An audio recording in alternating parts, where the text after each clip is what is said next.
ये 23 का लोकसभा में जो क्वेश्चन पूछा गया उसका आंसर दिया है वहाँ के मिनिस्टर ने। तो मैं बताता हूँ कि आखिर क्या पोजीशन है। ये थोड़ा 23 का डाटा है, अभी डाटा मेरे पास नहीं है। इसमें ये था कि प्रोफेसर कितने हैं सेंट्रल यूनिवर्सिटी में, तो प्रोफेसर के टोटल हैं 1341, जनरल है 1146, मतलब 134 में 1341 टोटल इस वक्त जो है प्रोफेसर हैं, उसमें से 1146 जनरल के लिए हैं। मतलब कौन सा रिजर्वेशन चल रहा है मैं समझ नहीं पा रहा हूँ। या रिजर्वेशन अगर है तो कहाँ रिजर्वेशन। और SC कितने हैं 96 और ST के हैं 60, तो 1341 में से 1146 तो जनरल कैटेगरी लेके बैठी हुई है, कहाँ आरक्षण है। एसोसिएट प्रोफेसर की भी स्थिति यही है, 2817 टोटल पोस्ट हैं, जिसमें 2304 तो जनरल के हैं, 2817 में से 231 SC के हैं और ST के 69 हैं। इसके अलावा अगर जजों में देखें तो वहाँ तो और भी कमाल है। मेरा कहने का मतलब है जहाँ आरक्षण नहीं है वहाँ पर SC ST के लोग और OBC के लोग, मेरा दावा है कि जो सिस्टम लोगों ने कर रखा है जिसमें अनटचेबल बहुत चीज़ें शामिल हैं, और जो ऊपर बैठे हुए हैं जो पेपर सेट करते हैं या जो एग्जाम कराते हैं या जो कंडक्ट करते हैं रिजल्ट निकालते हैं, वहाँ 100% मुझे अपना अनुमान है घोटाला होता है और इनको किसी तरीके से नीचे लाया जा सके इस तरीके से मस्त सडन चलता है। तो जजों की भर्ती में आप देखिए क्या पोजीशन है।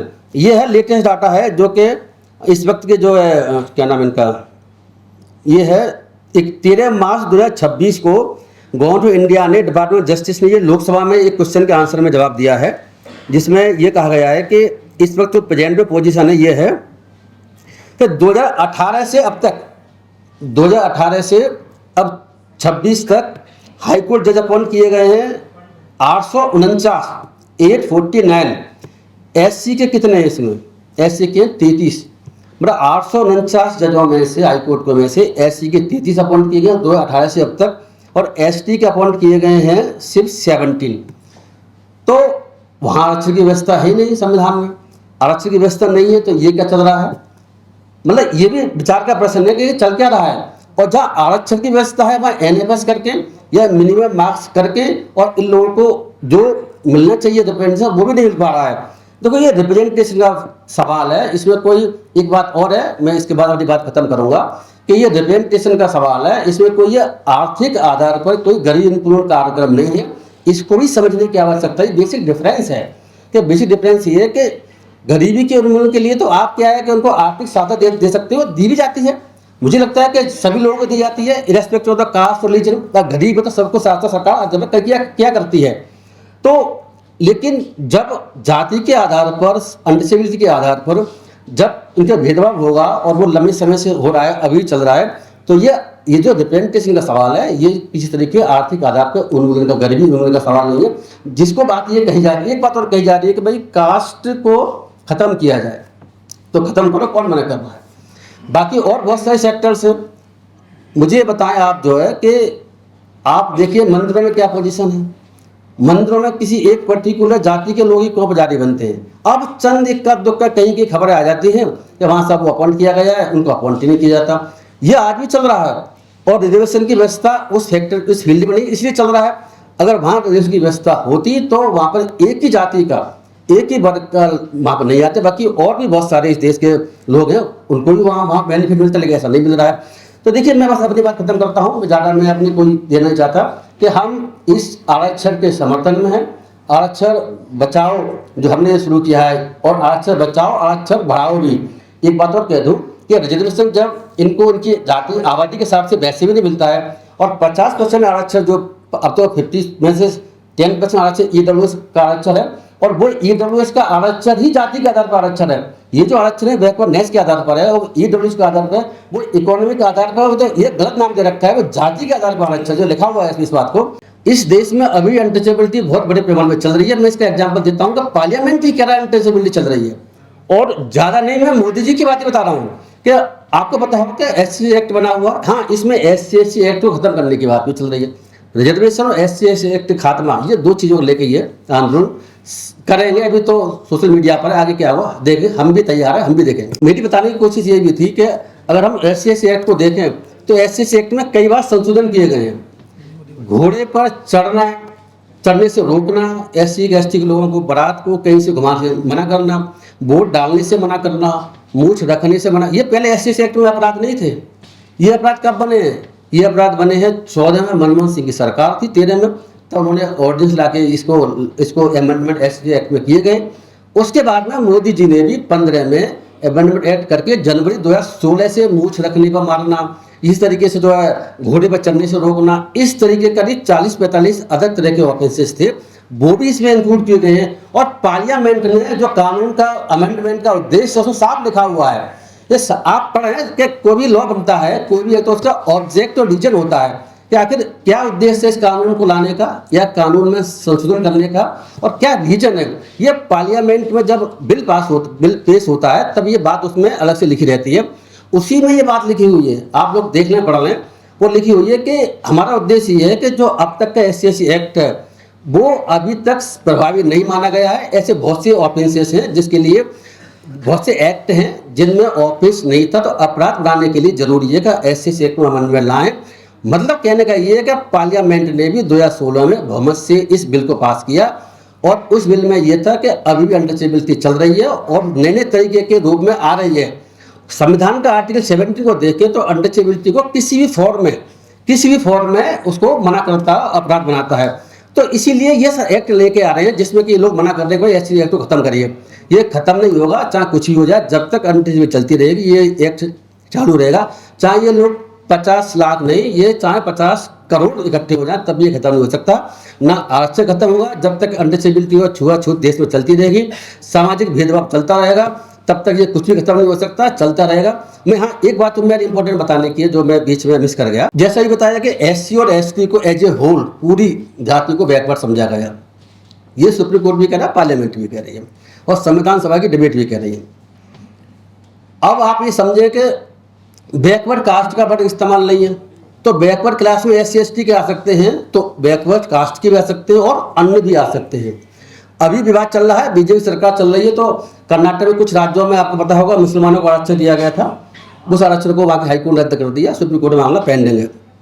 तो पहले से ये कहा गया कि बैकवर्डनेस का मतलब ये होता है, क्लास का मतलब ये होता है, जैसे आप समझिए एक शहर है, कोई एक छोटा शहर है और उस शहर में जितने भी लोग रह रहे हैं, पुराने लंबे समय से ऐसी स्थिति है उस शहर की किसी की जहाँ पर वो लोग ना पढ़ते हैं ना पढ़ पाते हैं, किसी वजह बहुत कम पढ़ पाते हैं, और उनको लोगों को जो शहर में रहते हैं आसपास के शहरों के लोग क्या समझते हैं कि ये तो बैकवर्ड है, तो कुछ नहीं जानते हैं, तो ऐसे लोग हैं। चाहे उसमें जाति कोई भी हो, चाहे वो हो सकता है ब्राह्मण भी हो, क्षत्रिय हो, वैश्य भी हो, चाहे शूद्र कास्ट के हो, चाहे OBC हो, अगर पूरे उस पर्टिकुलर एरिया के किसी शहर के किसी इलाके के ये समझा जाता है कि ये तो सामाजिक आर्थिक शैक्षिक से पिछड़े हैं, उनके साथ भेदभाव आसपास लोग करते हैं, तो मेरी नज़र में ब्राह्मण ही बैकवर्ड कैटेगरी में आता, उसको भी आरक्षण मिल सकता है इसमें। इसीलिए कास्ट के आधार पर आरक्षण की बात कभी नहीं करी गई। बैकवर्ड क्लासेस को इसलिए रखा गया कि इसमें जब जरूरत पड़े तो क्लासेस को जोड़ा जा सकता है, क्लासेस को खत्म नहीं किया सकता है। यही पता होगा आप लोगों को, शुल्क कास्ट और शुल्क ट्राइब की लिस्ट जो बनती है, उस लिस्ट में जो SC और ST की कास्ट हैं, उन कास्ट में से SC और ST की कास्ट को निकाला सकता है या किसी कास्ट को जोड़ा जा सकता है। ये भी शुल्क संविधान में हमारे 341-342 आर्टिकल्स में लिखा हुआ है कि अगर पार्लियामेंट को लगता है कि भाई कोई कास्ट जो है अब SC कैटेगरी में नहीं होनी चाहिए, तो SC कैटेगरी से निकाल सकती है, और जो SC कैटेगरी में नहीं थी उस SC कैटेगरी में डाल भी सकती है, चाहे वो OBC हो चाहे किसी और कैटेगरी हो। तो SC क्या होता है और ट्राइब्स क्या होता है। तो ट्राइब्स देखिए आप, ट्राइब्स की कहानी क्या, शेड्यूल्ड ट्राइब्स, शेड्यूल्ड ट्राइब्स और शेड्यूल्ड कास्ट। शेड्यूल्ड मतलब अनुसूची, कास्ट ऐसी कास्ट जो अनुसूची में शामिल है, शेड्यूल्ड ट्राइब्स ऐसी ट्राइब्स दो शेड्यूल में शामिल है। शेड्यूल मतलब शेड्यूल बनी हुई संविधान में, उसमें जो जातियाँ आ रही हैं उन जातियों को शेड्यूल कास्ट कहेंगे, और दूसरी जो शेड्यूल बनी है उसमें जो ट्राइब्स आ रही हैं वो शेड्यूल ट्राइब्स कहेंगे। ये कंसेप्ट है। आप देखो हमारे इस इलाके में देखें उत्तर भारत में तो बहुत सी जाति हैं, मीरा वगैरह जाती है जो शेड्यूल ट्राइब्स में आती है, लेकिन नॉर्थ ईस्ट में कहाँ है। अब मणिपुर में देखिए कहाँ मीरा है, मणिपुर, मेघालय, मिजोरम, पूरे एरिया में देखिए, लद्दाख में देखिए, वहाँ पर शेड्यूल ट्राइब्स का कंसेप्ट भी डिफरेंट है।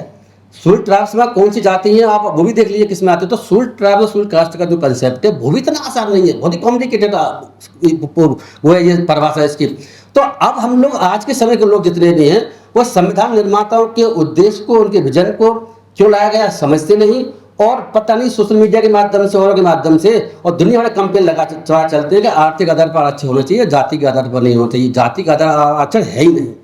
जब जाति के आधार पर आरक्षण है ही नहीं तो खत्म क्यों होगा। जैसे मैंने बताया बैकवर्ड क्लासेस के आधार पर आरक्षण है।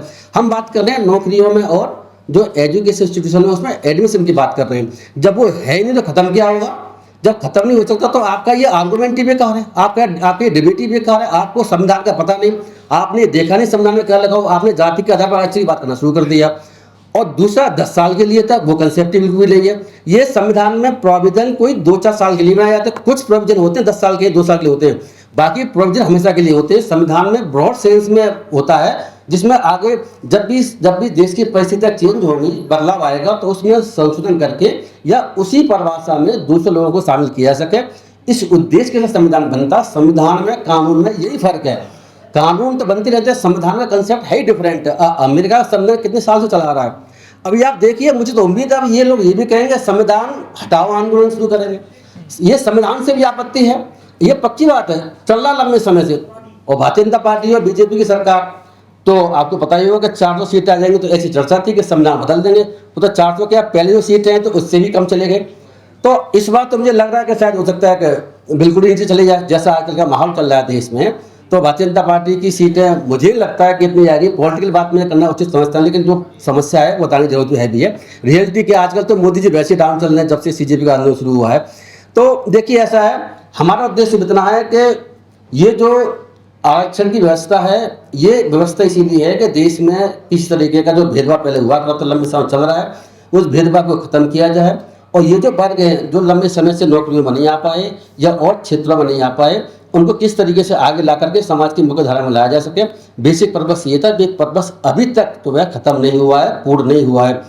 देखिए, संविधान में एक और व्यवस्था है, जैसे मैंने कहा परमिशन आरक्षण की व्यवस्था वो देश में करीब खत्म चल रही है सुप्रीम कोर्ट के जजमेंटों की वजह से। प्राइवेट सेक्टर में आरक्षण का प्रावधान भी संविधान में हो चुका है बहुत 20 साल 25 साल पहले, लेकिन वो भी लागू नहीं है। अब नौकरियां सुगड़ रही हैं सरकारी सेक्टर में, प्राइवेट सेक्टर में ही लोग जा रहे हैं। तो वहाँ भी जो संविधान में पहले से व्यवस्था है, प्राइवेट इंस्टीट्यूशन में भी जो है व्यवस्था है, कॉलेजों में आरक्षण, उस व्यवस्था की हम डिमांड करते हैं कि प्राइवेट सेक्टर में भी आरक्षण मिलना चाहिए। इसके अलावा जो NFS जैसे सिस्टम बना रखे हैं लोगों ने कि NFS करके इनके आरक्षण होने के बावजूद इनको रोका जा सके। इसके अलावा मैं एक चीज़ बता दूँ, NFS के अलावा एक चीज़ और इम्पोर्टेंट है, मिनिमम मार्क्स का कंसेप्ट जो है मैं देख रहा हूँ। मैंने मुझे याद है कि मैंने सिविल सर्विस की तैयारी भी की है। मैं 1996 की और 1998 की बात बता रहा हूँ आपको, मैं किस स्टेज तक पहुँचा भी था। तो उस वक्त भी और शायद आज भी सुप्रीम जो IAS सिविल सर्विस का एग्जामिनेशन हुआ करता है, उसमें मिनिमम मार्क्स नहीं होते। मेरिट वहाँ पर जैसे पेपर टफ है तो मेरिट नीचे जाएगी, पेपर आसान है तो मेरिट थोड़ी ऊपर जाएगी। वहाँ ये नहीं कि 45% जो है SC के लिए, 50% जो है OBC के लिए या 55% जो है जनरल के लिए, ये कंसेप्ट नहीं है। लेकिन ये कंसेप्ट को उन्होंने अलग राज्यों में जो पब्लिक सर्विस कमीशन की जो UPPCS वगैरह हुआ करता है, मध्य प्रदेश PCS या जजों की भर्ती होती है, उसमें उन्होंने कर दिया। इसलिए वहाँ पर रिजर्वेशन अब पूरे तरीके से लागू ही नहीं हो पा रहा। तो देखो, आप एक बात बताएं मुझे, मैं कुछ डाटा बताता हूँ, फिर अपनी बात अपने खत्म करूँगा। बाकी मैं लाखन जी फिर आप इस बारे में कुछ बताएंगे कि ये जो डाटा मैं इसे देना चाहता हूँ कि ये बड़ा ज़रूरी है। और सरकारी आंकड़े हैं, ये कोई सोशल मीडिया के ऐसे फर्जी आंकड़े नहीं है, इसको समझने की जरूरत भी है।